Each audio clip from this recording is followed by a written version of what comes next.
We are live. Hey guys. So we are with another visionary male leaders talk and live. Today, I'm here, of course, Dimitri Wakuf, leadership coach, and one of the co-authors in this amazing best-selling book. And then we have here also the heart and leader of the project, Sarah Bellorini, and another co-author, Jacob Aldridge, this amazing guy today who is gonna share with us his wisdom on leadership and feminine power. So let's talk about first, Sarah, as always. Why did you decide to ask this wonderful gentleman to be part of the book? Thank you, Dimi. And hi, everybody. Thank you so much for tuning in. And Jacob is in Australia, and it's nighttime in Australia. That's why he's sitting in the pitch black. It's outside.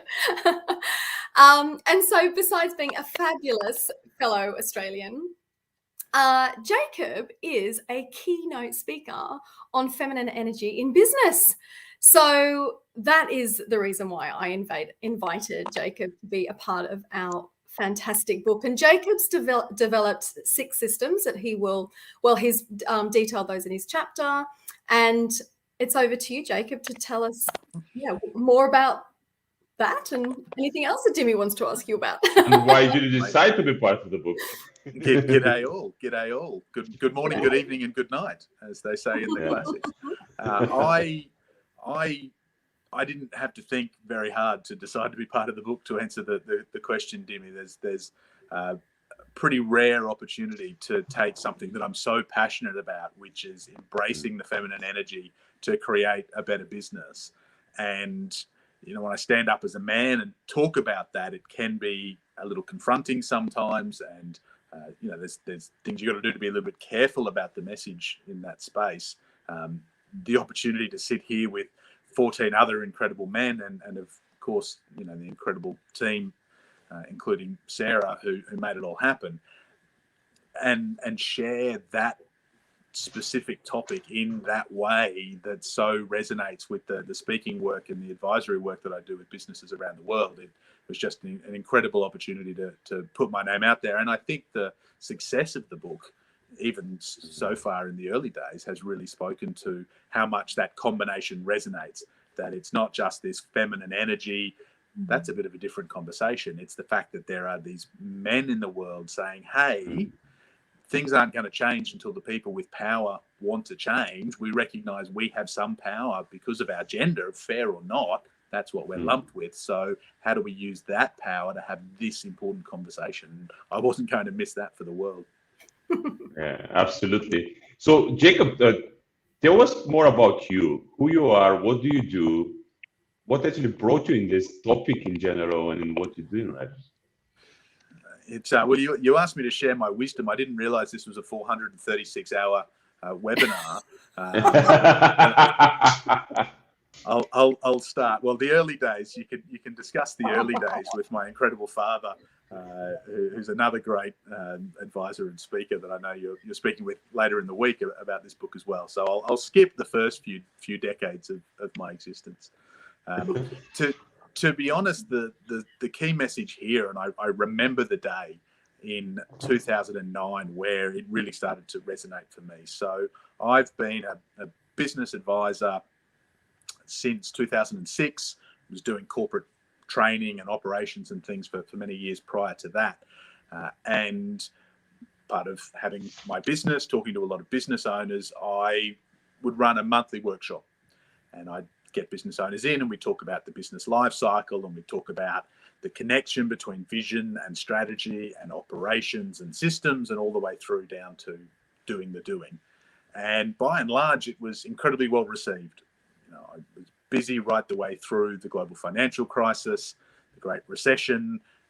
Once I'd moved my business over to London for a few years during that period as well, and that message really resonated. And then there was this one day where I was having the event, I got to the end and opened for questions and feedback like I normally did. And one of the attendees put her hand up and she said, I just don't get it. That just doesn't resonate with me. I intellectually, I understand what you've been talking about, and I can see that some of the other people in the room, that's helped them shift something, I'm not connecting with that message. And of course, I did what every self-respecting, successful man would do, and I blamed her for not understanding it. And then I sort of reflected on the fact that it was a her. And when I had a look at who were the people who were coming to my workshops, who were the people that were my clients, who were the people that were my colleagues and my team, and I realized that almost to a person, they were men.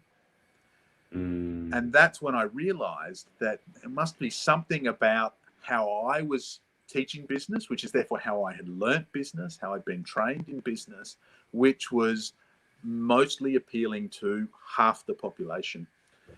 And it took me more years of study and workshops and getting coaching and support to realize that having a look at the men, women, male versus female debate and discussion was potentially getting caught up in a bit of content and was actually missing the real context that sat behind it, which is that this is not an either or, this is not man or women, this is an and conversation. And the and that we are missing out on is masculine and feminine energy, because we're all both.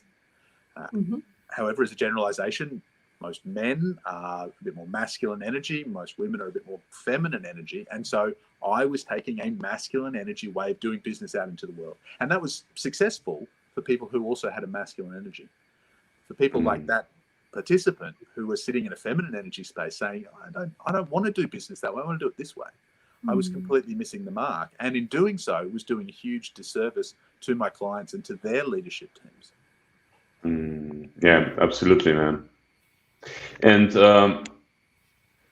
you already started talking about, the idea of the feminine, masculine, how they can blend together, how we can integrate them. I guess you're going in this direction, and your work is in this direction. I definitely see the way you express yourself, the way you talk about it, and I totally agree with that, because the moment we realize that we are both, and it's not about I am a woman, I'm a man, Sarah's a woman. All of us, we have this man, this feminine and masculine inside.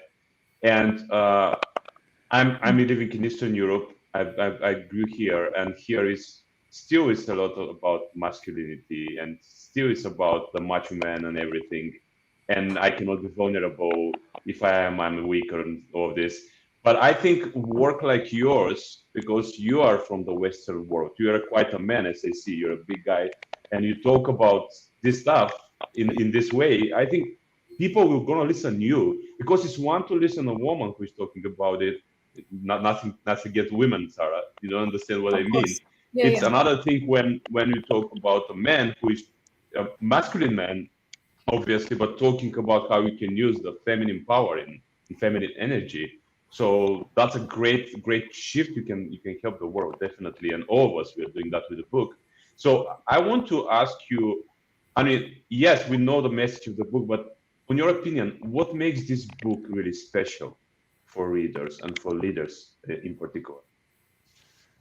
I think there's two big things. The first, as you've touched on, and thank you so much, Demi, for the kind words and for being part of this conversation and creating this opportunity.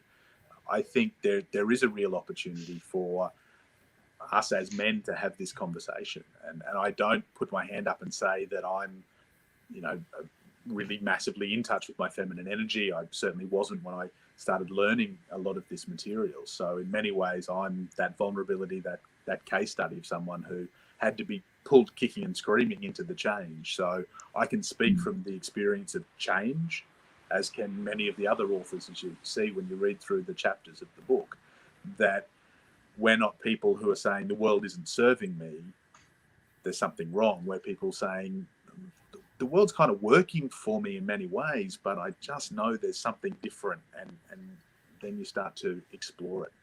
And then to be able to have men out there, and I think that was a really great vision that Sarah had from the first time I met you, that this was a book by men. It could very easily have been a project where we got a variety of different voices, and we embraced the diversity conversation to get a whole lot of gender diversity into this book.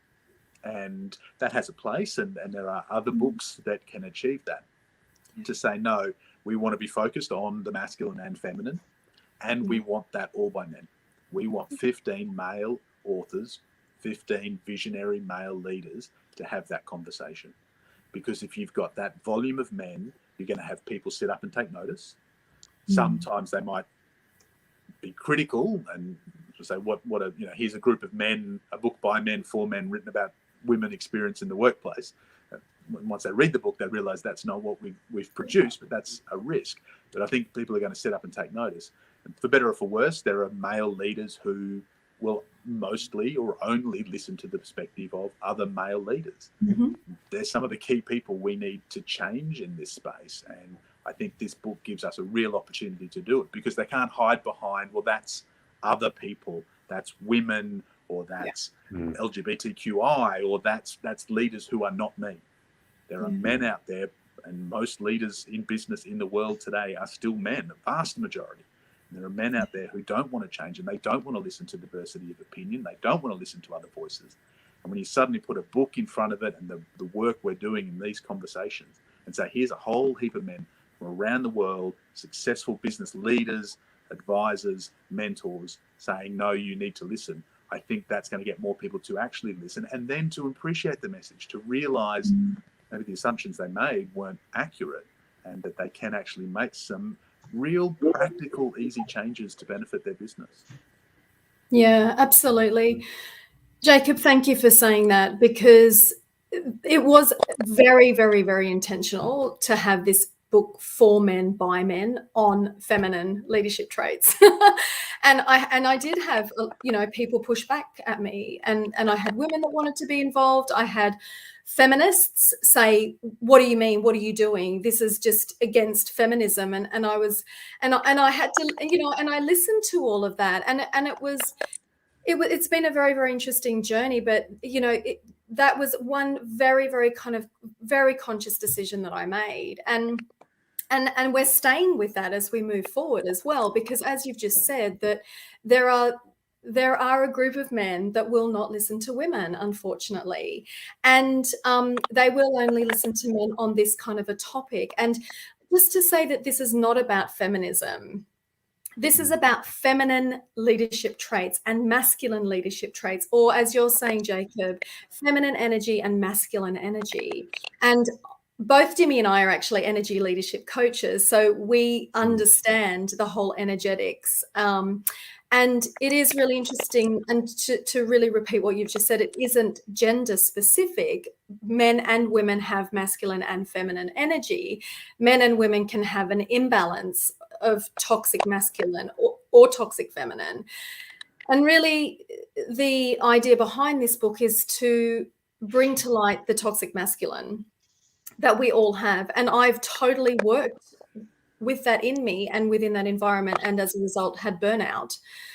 So, and I'm a more masculine woman, and I think just to quickly say that there is a whole movement to have more women in C-suite positions and on boards. But my argument is that that's just papering over the cracks. If they have to adopt this toxic masculine mindset and energy, we're just perpetuating the issue.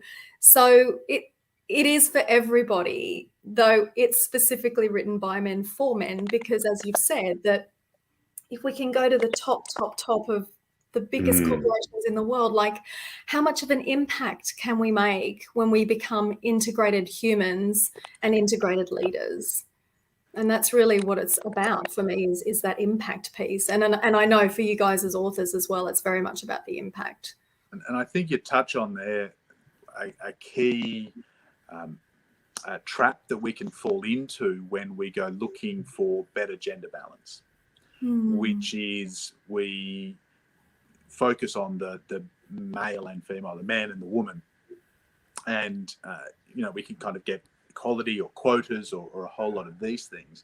The risk is, though, that we end up with women in leadership positions who feel they need to act like the men in leadership positions, which doesn't actually achieve the purpose of that diversity, which is to bring a diversity of opinions, diversity of energy, success, approaches, styles, all of that nurturing. And I'll always remember, when my beautiful wife was starting her legal career, and someone recommended a book for her, which was called Nice Girls Don't Get the Corner Office. And this is a decades-old book. It certainly came from a place of support, which was, hey, women in the workforce, there are some rules around organizations, especially larger corporates, that you need to understand, because you're not intuitively going to get them. And if you try and do things your way, it's not going to work. You're going to get frustrated with your career. You're going to burn out. You're not going to want to come back after having kids. You're not going to want to commit for the long term. And so here's some things you need to learn. Now, that book's 20, 30 years old. I don't think the outcomes it was trying to fix have changed. Thankfully, we can now have a bit more of a message, which is, well, if the nice girls aren't getting the corner office, that's because you don't want to work in that organisation. And there are plenty of organisations with big, wide corner offices that want the nice girl to show up and go, hey, here's a different way of doing things that's going to work for a heck of a lot more of my staff, of my clients, of my networks. Yeah, absolutely. Absolutely, man. I mean, both of you, I mean, that was really beautiful to be said from both of you, because it's like women, I mean, of course, it's important for us to have both energies. But the thing here is, when we have excess of masculine energy, of course, you want to balance with the feminine, with this softness sometimes you need, in order to really people to feel that they are accepted. They're in a place where they really can be themselves. And this is what the world needs. I mean, everywhere. I mean, I've been to, US, UK, Denmark, Greece, Bulgaria. I've been living in these places, and I've seen that everywhere. I mean, everywhere it was like this, and I guess now it's changing. But of course, it's very important for us to have this catalysts for change, like what we are with you guys. Like we want to make it. We want to really start the conversation and keep the conversation going. And one of this is our talks here. So let's focus now on your chapter, Jacob. Tell us more about walk us through your chapter. My chapter is called Yes, But How, which is 6 feminine energy systems that any enterprise can implement. And I chose that particular topic for 2 reasons. I knew we had, authors like yourself, Dimi, Bodhi, Obi, some of the others, Alan Wick, who's a long-time friend and wise collaborator in my network. I knew we were going to have these incredible leaders talking about some really big concepts and shifts of the individual. And I wanted to just balance that a little bit in the book. And then I also wanted to play on one of my strengths, which is the theory's great and it's important and it can get those shifts. In business, how do we execute? Ideas are worthless, execution is priceless. How do we actually change that? And so that's why I opted for that focus with my little chapter. Yes, okay, I get it. I agree. We need these feminine leadership traits. I need it as an individual, or my leadership team need it. But how do I actually do it? And I wanted to focus on one of the systems that I run through a lot of my advisory clients, or when I'm talking to larger organizations, associations, doing some of that keynote work that I put out and lay out there for them, which is here's 6 simple systems that any business can go and do. And a lot of businesses do them already, or they do some of them. They don't necessarily see how those are connected, and they're connected to big outcomes. I think the masculine energy, for instance, is fantastic at that linear, that future, that problem solving. It can live too much in there, too much in the ideas, not enough in the present, in the nurturing, in the actual execution of great ideas. So when you can get that balance right, the strategies the organization has actually get implemented. Some of the problems and frustrations the business might have had for decades or for years actually start to get solved. And that was the purpose of those 6 systems, which I'm happy to talk through, or can leave people hanging. Go and make sure you buy the book. Yeah, buy the book. Yeah. So you can keep going. and the piecing it together, the lessons that I've had, the things that I've tested in hundreds of businesses that I've worked in and advised and coached over the years was focused on what are those things that we can implement. And there's great work by Dan Pink in his book Drive. A lot of people would have seen his videos, read his books, his things over the years. And he talks about the importance of autonomy, mastery, and purpose, which is, wonderful, high concept. People get excited about that. They follow up the question, which is yes, but how? And a lot of the work that I've done is kind of integrating some of those conversations, concepts, with really getting to some of the fundamental drivers that go on for all of us as humans. And there are 6 key drivers that we have. And if you've ever been in a leadership position, both of you work with a lot of leaders, some of the frustration of the team, understanding these drivers can help maybe identify where people are at and how to help them, but can also highlight some of the frustration, because some of these drivers are mutually exclusive, or they sit on an axis and people get pulled from one to the other. So the first 2 are belonging and independence. We all have a desire to belong, and we all have a desire to have some independence. Those link up to that autonomy thing that Dan Pink and others have talked about. So there's a frustration. Well, hang on, I've got an employee. Do they want to belong, or do they want to be independent? And one day they're really focused on belonging and being part of the team, and the next day they quit because they want to go work from home and not have to talk to anyone. Where the heck does that come from? That people move and change on these axes. So belonging and independence. The third and fourth human drivers. Stability. We want to be able to just have some calm in our life. We want to wake up in the same bed most days, with the same partner most days. We want to go and do a job we know how to do, we know we do well. And on the flip side, we want to take risks. We want to try new things. We want to go bungee jumping, or go and try a new job, a new career, a new client. We want some of that variety. And again, we get pulled between the 2. And then the third competing, the 5th and 6th drives that we all have as individuals are this tug between being present, in the present right now, and the future, having some drive for the future, knowing that we're working towards something. Now, those don't, perfectly overlap necessarily with the masculine versus the feminine. However, there is quite clearly a lot of overlap. Yeah. And if you as a leader in an organization say, okay, well, how do I build systems that deliver all 6 of those drives? Because I'm not necessarily going to be able to see in advance when one of my team or one of my manager's team members is going to shift.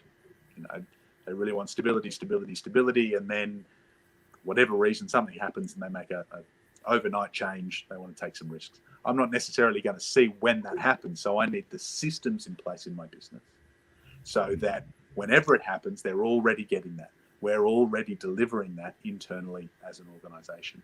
And so that's the focus of my chapter, is going through some of the simple systems that any enterprise, whether you're a one-man band, frankly, and you're doing it for yourself, whether you are one of the multinationals that I've spoken at and run training workshops for, simple systems that you can implement that make sure that all of your team members, to the extent that they want, have that belonging and that independence. They have that stability and they have that risk, that opportunity to try new things.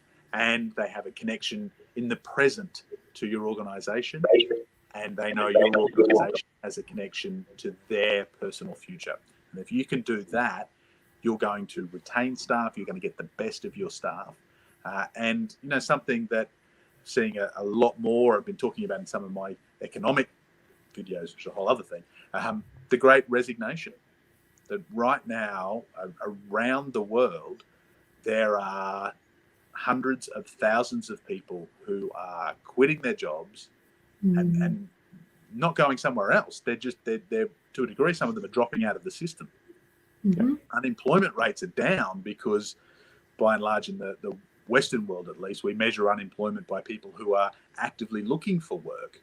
These are not people who are actively looking for work. These are people who are actively looking for purpose. And work has a key, it's a key element to purpose for many people. Not everyone, and that's okay. And I'm defining work pretty loosely there. It doesn't even need to be paid.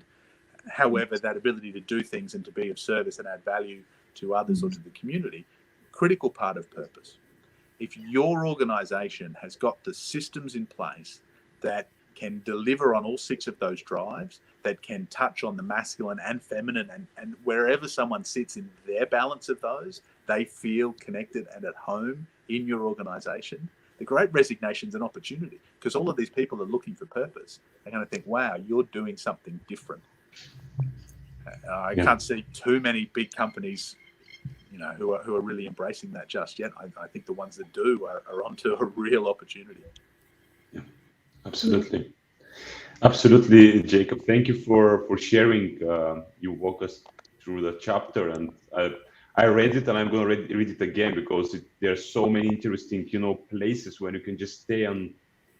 I was reading it today. I was just staying, and wow, this is really true. I mean, just to see it, how practical also is. It's deep, but also practical. I love that. And people just go there, listen, take your pen, and just write down. You can learn a lot of things from this chapter, and also from the book. So before we finish, Jacob, I want you to just share with the audience a message for the end of the conversation.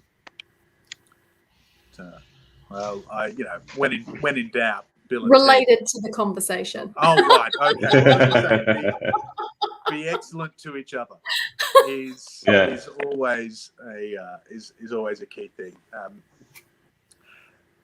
I think the risk with any of these conversations as a leader in a business, and whether it's our book or the 1 or 2 other books in the last century that are almost as good as our book, the risk as a leader that the risk of a leader is that you get inspired and you just go rushing out there and try and make a whole lot of change without taking the team on the journey. And so the key message, I think, for anyone who's interested in this is, obviously you can dive into the book. One of the beautiful things about having 15 of us involved in this book is that you're going to get a variety of different takes on that message. You're going to get a variety of different individuals. You go, I'm going to go and read a little bit more. I'm going to go and I'm going to go and look at Dimmy's website and read some of his work and watch some of his other interviews and really dive deep into his work, or into Bodhi's work, or that Jacob chap is as wise as he is ridiculously good looking. I'm going to go and watch more of his YouTube. Whatever it might be that drives you, you're going to find an opportunity to do that. Make sure you take the time to take your team on that journey, because if you binge on feminine and masculine leadership traits, if you get in touch with your energy and start changing your energy, and the team have no idea where that's coming from, they're not going to be able to come with you on that journey, and you're not going to get the outcomes. So like so much organizational change, it has to start with it has to start with one person. And if you are inspired by this message, then obviously we're all humbled and flattered that we can have that impact. And we would encourage you to not just be inspired, use that to create change and take the team along the journey with you. And ultimately, that's that nurturing, that community, that sitting in circle, that's the feminine leadership trait that you can go and practice immediately. Thank you. Did you happen to say that you're a keynote speaker, Jacob? I may have mentioned it in amongst talking about how incredibly modest I am. I may have mentioned what a sensational keynote speaker I am and have been at conferences around the world. Go, you good thing. Thank you so much, Jacob. It's so awesome to thank you both so much. I mean, thank you, Sarah, obviously, for the original invitation to reach out and to have this conversation and to put this message out there in a bold way. And thank you, Dimmy, for being one of my colleagues and peers and friends on this project and this journey, and also for the opportunity to sit here and chat and get to know each other a little bit more today, this morning, this evening. Yeah. Yes. Awesome. Thank you both for the great conversation, guys. As we said, this is just the beginning. Let's keep the conversation going in different ways, and have a Lovely evening, Jacob, and lovely day, Sarah. And talk to you again. Bye. Thank you, Bye. Thank Timmy. you. Thanks, Bye. Jacob.